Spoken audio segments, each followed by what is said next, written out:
Hi everyone, so we're going to be taking a look at our next lesson today. So there's different parts to this lesson.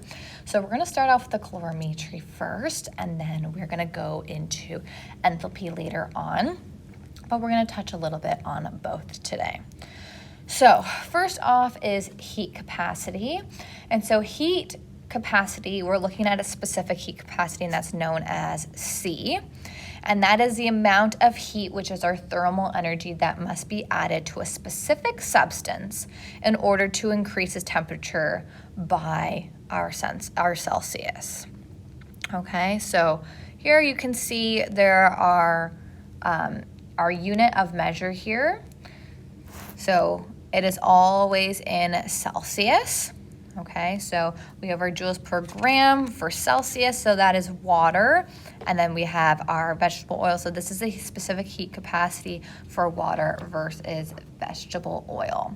So if we were to look at the heat of 50 grams, if we were to heat, 50 grams of H2O and then 50 grams of oil for the same amount of time on using the same source of heat, what do we think would reach 60 degrees Celsius the quickest and why? So for comparing the two, we have water, which is 4.18 joules per gram per degree Celsius, and then vegetable oil is a little bit less. Okay, so it's 2.00.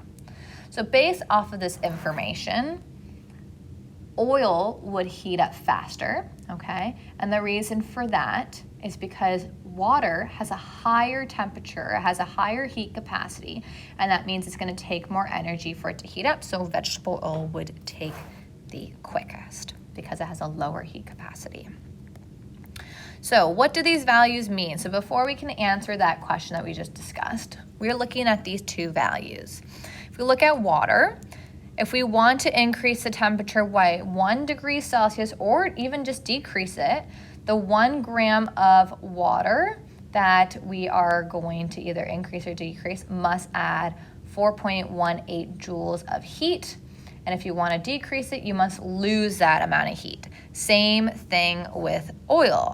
It has to either increase or decrease by 2.00 joules of heat in order to either increase or decrease the heat. So once again, if we look back at that demo, so if we're using the same mass and heating them by the same amount, by the exact same source, then oil will reach the 60 degrees Celsius faster because it has a smaller heat capacity. So since water has a high heat capacity, that means a lake is going to remain warmer well into the winter and it remains cooler well into the summer because of that heat capacity. So if we ever learned about that in probably elementary school where it has like the lake effect, that is because of the specific heat capacity. Because of how high that heat capacity is, it's going to take a lot longer for it to heat and cool. So now let's look at calorimetry and thermal energy transfer. So for example, when you have propane gas, for example, in your barbecue and you ignite it, it transfers heat to your steak, and then the molecules in your steak speed up, and then that average kinetic energy is going to increase. So that means that temperature inside of that steak is increasing. So scientists use our calorimetry in order to study the transfer of that heat energy from the gas to the steak and all of how that steak is heating up. So calorimetry is the process of measuring the energy changes that occur during a physical and or chemical change. So when we look at a calorimeter, that is known as a device that is used to measure the energy changes during a physical or a chemical change. So when we look at the design of a calorimeter, then it has a well-insulated chamber that's going to minimize any heat transfer to its surrounding areas. It has a very tight-fitting cover that has holes in it for a thermometer to go through. and that prevents the matter from entering or leaving the chamber, and it has a stirring rod in order to mix the contents. So this is what it looks like. So we have an inner cup, you can see that there, and that has a chemical system that is being studied. So that's where the chemical reaction or physical change is happening inside, and it holds water, which is usually the main liquid that we use. There's also a temperature changes that are happening in the system, and that is detected as the temperature changes of the water. So we're looking at the temperature changes of the waters, and that is known as the surroundings. And then we have an outer cup, and that's just additional insulation to keep all the energy inside. Eventually the heat, which is our thermal energy, is going to escape the styrofoam cup. As we know, if we have a thermal cup that has coffee in it or tea or whatever you drink, it's eventually going to get cold over a period of time. So this is why we use more elaborate calorimeters, and they are going to be used in order to get the precise measurements that we want to use. So we have a calorimeter here, and that is used if one needs a very, very precise measurement. So the first one that we looked at, that was more like homemade. This is more specific. So if we're going to look at calorimetry calculations, we're going to look back at that example that we talked about with the coffee cup. So we can make assumptions to make when we're looking at that coffee cup calorimeter. And for dilute solutions or reactions to take place in water, we have to look at a few things. The first is the calorimeter loses a negligible quantity to its surrounding environments. In a situation, we do not account for this because it's always going to happen either way. So we can't say that there's going to be an exact amount that's going to be lost. The second thing is any heat that is absorbed by the calorimeter is negligible. So we don't account for this either because we don't know if the surrounding temperatures might be hot, cold, whatever it might be. And then all dilute solutions have the same density. So it's 1 grams per milliliter. And the specific heat capacity is 4.18 joules per gram per degree Celsius. And that is because that is water's. Okay, that's water's specific heat capacity. And then in all of our calorimetry experiments, the surroundings is always changing. So we're always measuring the temperature of water. Okay, so once again, this is known as a system. So we're always seeing what is going on. So remember, the surroundings is what the water is. The system is known as what is the chemical change or physical change that is happening. So those are two terms that we need to remember, is surrounding and system. So water is our surrounding. The system is the actual reaction that's going on. So 2 possible observations and conclusions can occur during the calorimetric experiment. The first conclusion and observation is that the temperature of the water, which is our surrounding, is going to increase. So if the temperature of the water is going to increase, the surroundings are going to be gaining heat. So our water is going to be gaining heat. And the system is going to be releasing heat because that is the first law of thermodynamics. And therefore, the reaction is known as exothermic. So that's if our surroundings are increasing, then it's exothermic because the system is releasing energy. The second conclusion that we can make is that the temperature of the water, which is our surrounding, decreases. And if that's the case, the surroundings is losing heat, and that means the system is absorbing that heat. Once again, thermodynamics, and that means it's an endothermic reaction. So for any calorimetric calculations, the total amount of thermal energy released or absorbed by a system is known as these 2 examples. So we're either going to look at Q system or Q sys, which is short form, or we have Q reaction or Q, and then it says RXN, which is the exact same thing. Okay, so Q, this is our formula. We have MC change in T. So our Q, okay, that is the total amount of thermal energy that is either absorbed or reacted in a chemical system, okay? So Q is dependent on the mass, okay, of the system. So M is our mass. Then we have our C, which is our heat capacity. And then our change in T, that is the temperature change, okay, from one substance to another. So please make sure that we are remembering that, because that's going to be really, really important to recall. So the thermal energy transfer in a coffee cup calorimeter involves the water, which is our surroundings, and then the chemical system, which is our physical or chemical change. So when the system releases energy and the water absorbs energy, that means our Q system is going to be less than 0, and that means it's going to be negative and it's exothermic. If it absorbs energy, the system absorbs the energy, that means our Q system is going to be greater than 0, and that means it's going to be positive because it's an endothermic reaction. Okay, so our assumption is that all the thermal energy that is transferred between the system and the surroundings, remember, no energy is going to be lost in the styrofoam cup or to the environment because we're not going to take that into consideration, and the energy cannot be destroyed. So therefore, the energy of the system and its surroundings remain constant, because if we take that sum of our Q system plus its Q surroundings, it should be equal to 0. So that means our energy in is going to be equal to our energy out. Okay, so that is what our assumption is. So our first example that we're going to look at is the thermal energy transfer involving the metal in water. So a student places 50 milliliters of water at 21 degrees Celsius. So we're going to write this all down in our given information. So we have our volume of H2O, and that is 50 milliliters. And then it says in a coffee cup calorimeter, she places a sample of gold at 100 degrees Celsius.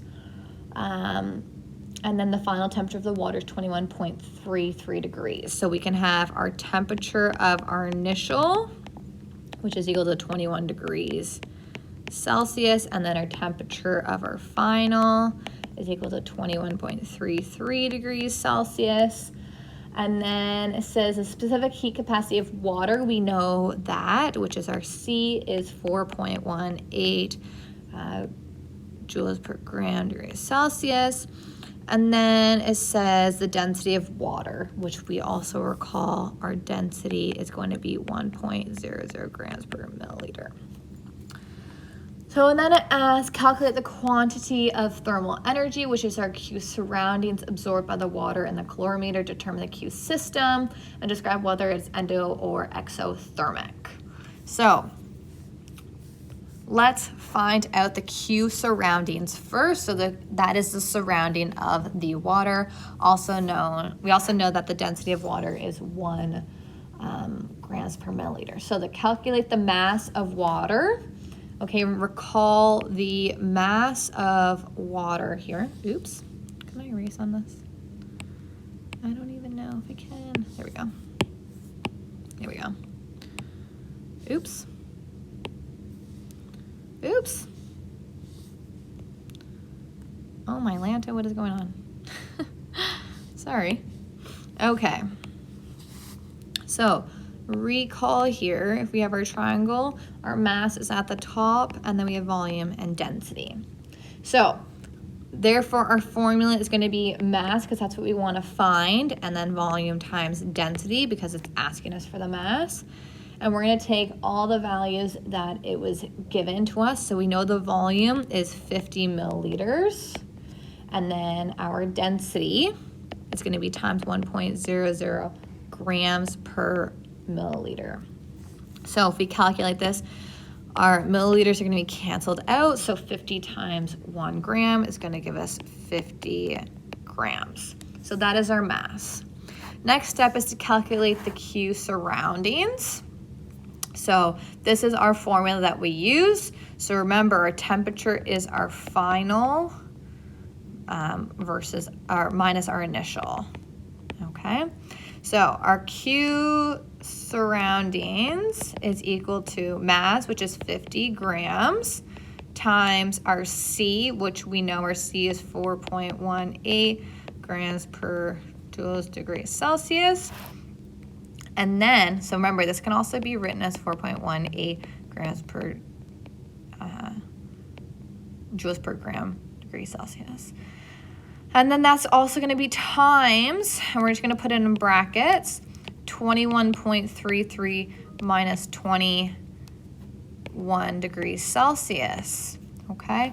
So we're doing final versus initial. If we put this all into our calculator, we'll get 69 joules.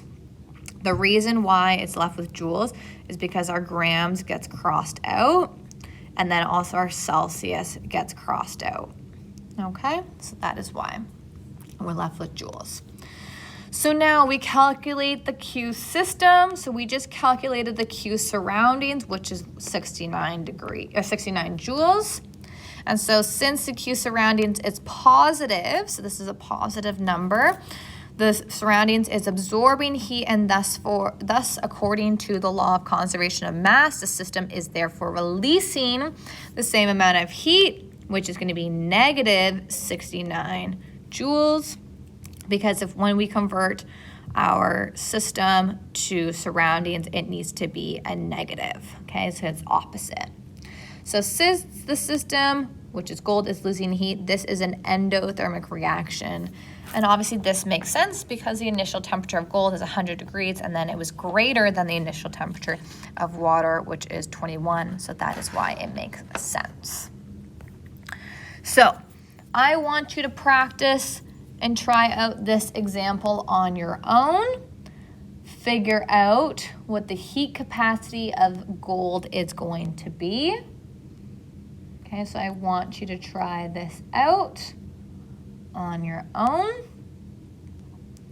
So pause. If you need help, let me know. Please contact me if you do need any additional help with this question. And then this will take us to the very end. So pause here, write what your given is, so what your mass is, your initial and final temp, and then what your C is, because we are trying to find the heat capacity of gold, which is our C. Okay, so try this out, figure out what you can. Then we're gonna calculate the Q surroundings.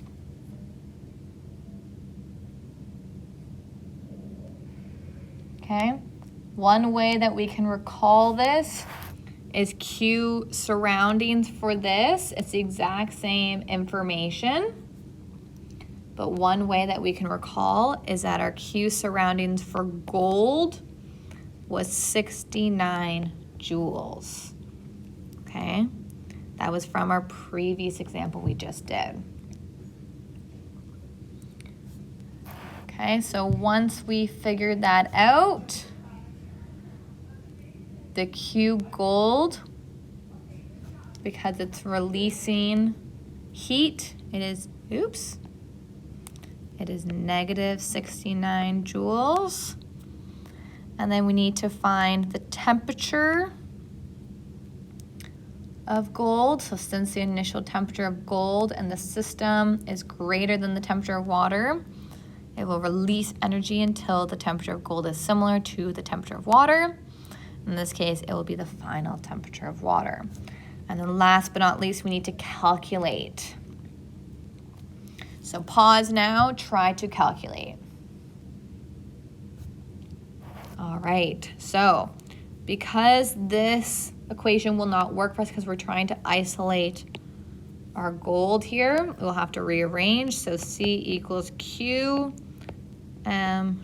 change in T, which is negative 69 joules. Remember, it's opposite of our sign. And we have 6.77 grams, 21.33 degrees Celsius minus 100 degrees Celsius. And we'll get 0.13 joules per grams degrees Celsius. Okay, so that is our final answer. Make sure you got that correct. If we have to rearrange our formula, we always can. All right, so we will pause here because the next is our enthalpy. So if you have any questions, let me know.